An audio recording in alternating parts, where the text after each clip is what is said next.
नमस्कार दोस्तों, आपका फिर से स्वागत है बेसिक कंप्यूटर की सीरीज के अंदर। आज हम बात करेंगे memories of the computer system. कौन कौन सी मेमोरीज होते हैं, what are the types of the memories, और उनको हम ब्रीफली आपको बताएंगे, उनके साथ इंट्रोडक्शन कराएंगे और सिंपल लैंग्वेज में आपको बताएंगे कि मेमोरी को कैसे डिवाइड करते हैं, मेमोरी क्या होती है और उसके क्या क्या फंक्शंस होते हैं। मैं हूं सुनीत और आप देख रहे हैं कंप्यूटर गुरुजी चैनल। तो चलिए बढ़ते हैं आज के वीडियो की तरफ।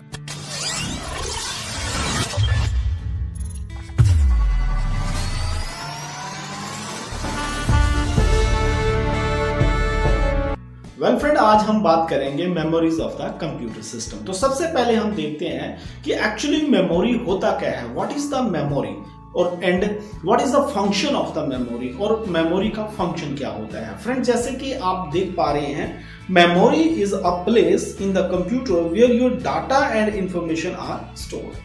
मेमोरी जो है कंप्यूटर के अंदर ऐसी एक प्लेस होती है, ऐसी एक जगह होती है, यहाँ पे आपका सारा डाटा और इंफॉर्मेशन जो है वो स्टोर होता है। वहीं जाके जो स्टोर होती है इंफॉर्मेशन या डाटा, जो भी आप पिक्चर्स लेते हो, कुछ टाइप करते हो या कोई भी आप काम करते हो, वो स्टोर कहाँ पे होता है, जाके जिस प्लेस पे होता है जाके, उसको हम मेमोरी बोलते हैं। बहुत ही सिंपल है कि मेमोरी जो होती है, memory is a place in the computer where your data and information are stored. Basically memory is of two type. Basically memory जो है दो तरह की होती है, जिसके अंदर प्राइमरी मेमोरी होती है और सेकेंडरी मेमोरी होती है।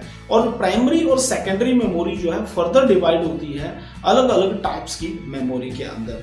तो उसको हम ज्यादा यहाँ पे अभी आपको एक्सप्लेन नहीं करके बताएंगे। अभी हम बेसिकली आपको समझाएंगे कि मेमोरी होती क्या है, कितने टाइप की होती है और कैसे आप उसको समझ सकते हैं। अगले वाले वीडियो में हम एक एक मेमोरी को, प्राइमरी को भी फर्दर डिवाइड करके बताएंगे, सेकेंडरी को भी फर्दर डिवाइड करके बताएंगे। तो इस प्रकार दो तरह की मेमोरी होती है, एक प्राइमरी और secondary. Primary and secondary memory को जो है समझने से पहले कुछ एक टर्म्स हैं जो मेमोरी के अंदर आपको समझनी बहुत जरूरी होती है। ये कुछ मेजरिंग टर्म है मेमोरी की, जैसे कि आप यहाँ पे देख पा रहे हैं। सबसे पहले आता है बिट। बिट क्या होता है? It is the smallest digit information unit which is represented by 0 और 1। 0 और 1 मींस वोल्टेज और नो वोल्टेज।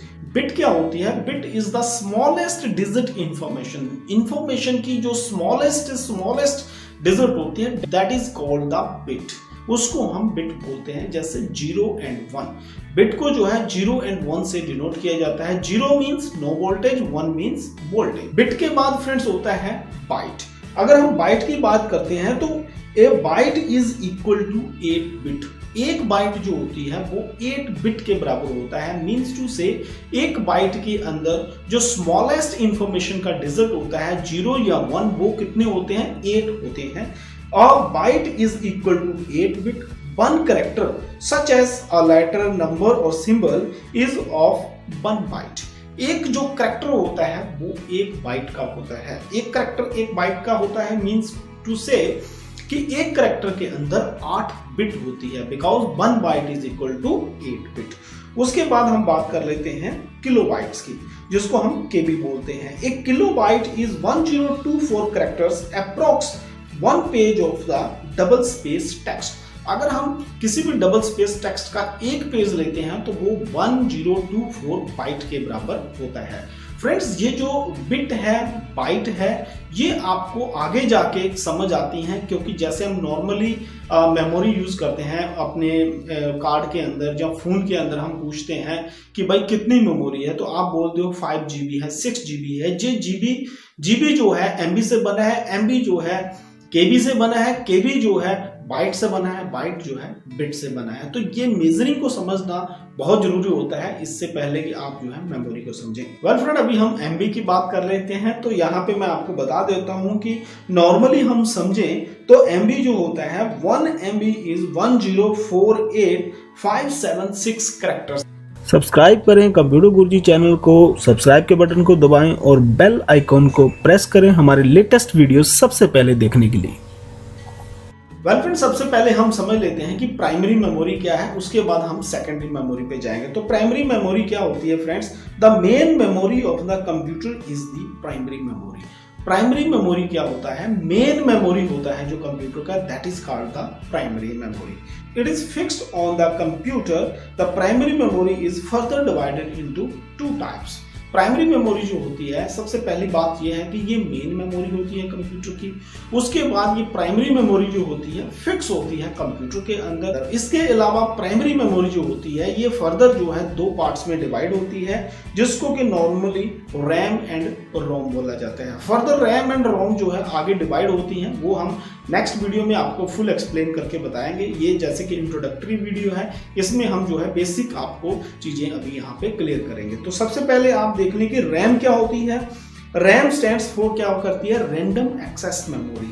रैम का फुल फॉर्म होता है random access memory. It is a temporary या वोलेटाइल, इसको आप बोल सकते हो, वो टाइप ऑफ मेमोरी होती है।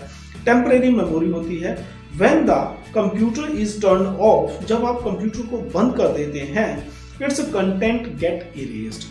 इसके कंटेंट्स जो होते हैं वो इरेज हो जाते हैं। प्राइमरी मेमोरी के अंदर अगर हम रैम की बात करते हैं तो रैम जो होती है ये वोलेटाइल मेमोरी होती है, या आप इसको बोल सकते हो टेम्परेरी मेमोरी होती है। टेम्परेरी या वोलेटाइल का मतलब क्या होता है कि जब भी आप पीसी को बंद करते हैं तो इस मेमोरी के जितने कंटेंट होते हैं वो सारे इरेज हो जाते हैं, वो सारे जो है खत्म हो जाते हैं। It is used to store the information temporarily. जो इंफॉर्मेशन होती है उसको टेम्परेरी स्टोर करने के लिए हम प्राइमरी मेमोरी यूज करते हैं। It is used to store the information temporarily which the computer is currently working with। जो भी इंफॉर्मेशन है उसको टेम्परेरीली ये स्टोर करता है जिस इंफॉर्मेशन के ऊपर कंप्यूटर चल रहा होता है। जैसे आप कंप्यूटर को बंद करते हैं तो ये मेमोरी जो है वो डाटा पूरा इरेज कर देती है, उसको हम रैम बोलते हैं, रैंडम एक्सेस मेमोरी बोलते हैं। जैसे कि आप ये देखिए इस फिगर में आप देख पा रहे हैं रैम को। उसके बाद फ्रेंड्स मैं आपको बताता हूं कि रोम क्या होती है, जिसको कि हम रीड ओनली मेमोरी भी बोलते हैं, that is called the ROM. ROM stands for read only memory. It is a permanent memory. Its contents remain even if the computer is turned off. जो read only memory होती है, this is a permanent type of memory. इसके अंदर जो content होते हैं वो हमेशा प्रेजेंट रहते हैं। अगर आप पीसी को बंद करते हैं या आप उसको कभी भी ऑन करते हैं तो आपको वो कंटेंट मिलते हैं। इस मेमोरी को जो है हम नॉन वोलेटाइल मेमोरी भी बोलते हैं, जो कि बिजली नहीं रहने से भी आपके पास रहती है या बिजली जाने के बाद भी जो मेमोरी आपको प्रेजेंट मिलती है, that is known as the Rome. तो ये थी फ्रेंड प्राइमरी मेमोरी जिसके अंदर रैम और रोम आती है। अगर हम फर्दर डिवाइड करते हैं तो रैम के अंदर जो है आपकी एस रैम और डी रैम आती है, और अगर हम रोम की बात करते हैं तो उसके आगे फर्दर मेमोरीज आती हैं, जैसे ई प्रोम होता है, ई प्रोम होता है, प्रोम होता है। तो ये सारा हम अगले लेक्चर में जो है यहाँ पे ब्रीफली आपको कवर करके बताएंगे। उसके बाद फ्रेंड्स आता है सेकेंडरी मेमोरी। ये तो देखिए आपने प्राइमरी मेमोरी जिसके अंदर जो है रैम एंड रोम होता है। अगर सेकेंडरी मेमोरी की बात करते हैं तो सेकेंडरी मेमोरी क्या होता है, the memory which store the different programs and information permanently is called the secondary memory. Different types of secondary memory and devices are as follows. ऐसी मेमोरी, ऐसी प्लेस यहाँ पे इंफॉर्मेशन जो है परमानेंटली स्टोर होता है, that is called the secondary memory. बहुत सारे लोग आप में से इस मेमोरी के साथ जो है अवगत होंगे। अभी मैं आपको बताता हूँ what are the types of the secondary memory. सबसे पहले आता है हार्ड डिस्क, उसके बाद आता है floppy disk, compact disk, digital versatile disk जिसको हम डीवीडी बोलते हैं, कॉम्पैक्ट डिस्क जिसको हम सीडी बोलते हैं। These are the types of the secondary memories जो कि परमानेंट स्टोरेज होती है। तो सबसे पहले हम देख लेते हैं कि हार्ड डिस्क क्या होता है। Hard disk is rectangular in shape. It is the main storage device which is present inside the CPU. It can store lots of information as compared to the floppy disk. तो friends सबसे पहले जब computer नए नए आए थे तो उसके अंदर जो है स्टोरेज के लिए एक ही डिवाइस होती थी, that was the floppy disc. तो जो उसके बाद हार्ड डिस्क आया, हार्ड डिस्क जो है रेक्टेंगुलर टाइप में होता था, जैसे कि आप इस फिगर में देख रहे हो। इसके अंदर स्टोरेज कैपेसिटी बहुत ज़्यादा होती थी compare to the floppy disk. It is not easy to move the hard disk from one computer to another. Hard disks are available with the storage capacity of 20, 40, 80, 160 and up to 360 GB। जैसे कि ये थोड़ा सा पुराना data है, उस time hard disk जो है 160 GB तक ही होता था। जैसे कि आज आप जानते हैं कि हार्ड डिस्क जो है 1 TB, 2 TB, 5 TB टीबी में आता है, टेराबाइट्स में आता है, गीगाबाइट्स में नहीं आता। तो अभी जैसे जैसे हमारा इलेक्ट्रॉनिक्स एंड डिजिटल में जो है इम्प्रूवमेंट आता जा रहा है, हार्ड डिस्क जो है एक्सटर्नल भी यूज किए जा रहे हैं, इंटरनल भी यूज किए जा रहे हैं। बेसिकली हार्ड डिस्क होता क्या है, this is the permanent types of the memory of computer जो कि सीपीयू के अंदर यूज होती है, एज वेल एज आप एक्सटर्नली भी हार्ड डिस्क को यूज कर सकते हैं।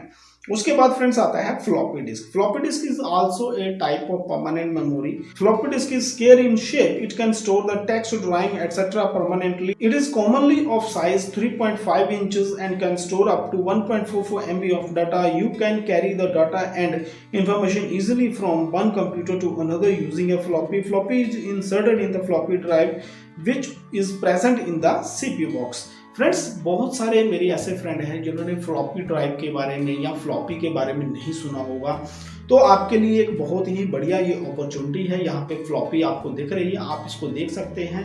Previously floppy was used as a memory carrying device, जैसे आज हम पेन ड्राइव यूज कर रहे हैं, पहले जो है फ्लॉपी को यूज किया जाता था। अभी हम फ्लॉपी को ज्यादा डिस्कस नहीं करेंगे because it's obsolete storage device now. उसके बाद फ्रेंड्स आता था compact disk, that is called the CD. CD भी ऑब्सोलीट हो चुका है। अभी आजकल जो है डीवीडी से नीचे कोई भी स्टोरेज डिवाइस नहीं मिलती है बिकॉज के सीडी वगैरह में भी डाटा बहुत कम आता है। सीडी होता क्या है, compact is in circular in shape, you can store the text, image etcetera in it. It can store information than the more information than the floppy disk. You can easily carry the CD from one place to another like the floppy. CD can be inserted in the CD drive which is present in the CPU box. It can store up to 700 MB. यहाँ पे आपको बता दूं कि CD के अंदर सिर्फ 700 MB ही data store होता था। आप डाटा जो है या इंफॉर्मेशन सीडी के अंदर रिकॉर्ड करके कहीं भी एक जगह से दूसरी जगह ले जा सकते थे, मगर आजकल जो है सीडी के अंदर बहुत लिमिटेड डाटा आता है, दैट्स वाई आजकल डीवीडी आ गया है। तो डीवीडी क्या होता है, DVD stand for digital versatile disk. इसको कि डिजिटल वर्सेटाइल डिस्क बोला जाता है। Is also circular in shape, it look like a CD but its storage capacity is much more than the CD. It can store up to 4.5 GB to 17 GB. A single DVD can store more than one movie. Single DVD के अंदर बहुत ज़्यादा storage होती थी और इसके अंदर जो है आप 4.5 GB से लेके अप टू 17 GB तक डाटा स्टोर कर सकते हैं। अभी और भी बहुत सारी जो है डाटा स्टोरेज डिवाइसेस अवेलेबल हैं मार्केट के अंदर। पेन ड्राइव्स आ गए हैं, फ्लैश ड्राइव्स आ गए हैं और डीवीडी हाई कैपेसिटी की भी आ चुकी हैं। तो ये डाटा हालांकि थोड़ा सा जो है बेसिक लेवल का डाटा है, ये जस्ट आपकी इंफॉर्मेशन के लिए है कि सीडी डीवीडी कैसे होती थी, क्या ये फंक्शन करती थी। उसके बाद फ्रेंड्स थोड़ा सा हम इंट्रोडक्शन आपको दे देंगे पावर सप्लाई सिस्टम के साथ कि कंप्यूटर के अंदर पावर सप्लाई सिस्टम जो है वो कौन सा यूज किया जाता है और क्या होता है। In computer system there is a power supply unit inside the CPU box which provides the power supply to all the internal some basic devices like mouse, keyboard connected to the CPU. In computer system there is a power supply unit inside the CPU which provide the power supply to all the internal and some basic external devices like mouse, keyboard connected to the CPU. तो power supply unit जो होती है PSU जिसको बोलते हैं, CPU के अंदर ही एक छोटा सा होता है जैसे कि आप इस डायग्राम में देख रहे हैं। ये जो है कंप्यूटर के इंटरनल जो डिवाइसेस होती हैं उनको अलग अलग वोल्टेज प्रोवाइड करवाता है। 5 वोल्ट हो गया, 12 वोल्ट हो गया, ये सारा DC सप्लाई प्रोवाइड करवाता है। और साथ ही साथ माउस और कीबोर्ड की फंक्शनिंग के लिए 5 वोल्ट जो जाता है या जहाँ पे भी 12 वोल्ट जाता है वो ये प्रोवाइड करवाता है। CPU के अंदर ये रहता है। It takes 230 AC supply as its input and main UPS कहीं से भी आप इसको दे सकते हैं and give the resultant DC output voltage regulated for the various components of the computer. Computer के वेरियस कंपोनेंट्स के लिए जैसे मैंने पहले आपको बताया ये जो है डीसी आउटपुट प्रोवाइड करवाता है। The 3.3 volt and 5 volt supply are typically used by the digital circuits by the 12 volt supply is used to run the motors in the disk drive and the fans. तो fans and disk drive के अंदर जो Motors use की जाती हैं उसके लिए 12 volt provide करवाता है। अदरवाइज जो है 5 वोल्ट या 3 वोल्ट वो अदर फंक्शंस के लिए प्रोवाइड करवाता है। Monitor and printer are operated with 230 volt AC which is given directly from the UPS or stabilizer power supply source. So friend, जो मॉनिटर होते हैं या प्रिंटर्स होते हैं उसको डायरेक्टली 230 वोल्ट चाहिए होता है, जो कि डायरेक्टली हम प्रोवाइड करवाते हैं। तो ये है पावर सप्लाई बेसिकली। यहाँ पे ये बिल्कुल मैंने आपको इजी लैंग्वेज में ये बेसिक क्लास बताई है कि कंप्यूटर के अंदर जो है मेमोरी क्या होती है, कितने टाइप की मेमोरी होती है, कैसे आप समझ सकते हैं कि प्राइमरी मेमोरी क्या है, सेकेंडरी मेमोरी क्या है। अगर हम सेकेंडरी की बात करते हैं तो उसके अंदर स्टोरेज डिवाइसेस क्या होती हैं और उनके क्या फंक्शन होते हैं। इसके अलावा आपको थोड़ी सी इंट्रोडक्शन दी है पावर सप्लाई सिस्टम के साथ। इन वीडियोस को आप ऐसे ही देखते रहिए। अभी हम इन सबको इलेबोरेट करके आपको प्रॉपर तरीके से बताएंगे, पूरी फंक्शनैलिटी इसकी बताएंगे कि ये कैसे काम करती हैं और इनके क्या क्या फंक्शन होते हैं। सो फ्रेंड, आज के वीडियो में इतना ही। अगर आपको ये वीडियो अच्छा लगे तो इस वीडियो को लाइक जरूर करें, और अगर आप ऐसे ही और वीडियो देखना चाहते हैं, ऐसे ही इंफॉर्मेटिव वीडियो और देखना चाहते हैं, तो कंप्यूटर गुरुजी चैनल को अभी सब्सक्राइब कर लीजिए। जस्ट आपको सब्सक्राइब के ऊपर टच करना है और बेल आइकन को दबाना है। उसके बाद जब भी हम वीडियो डालते हैं तो उसका नोटिफिकेशन आपको मिल जाता है। तो मिलते हैं अगले वीडियो में एक नए टॉपिक के साथ। Till then keep on watching computer Guruji channel. Have a good day.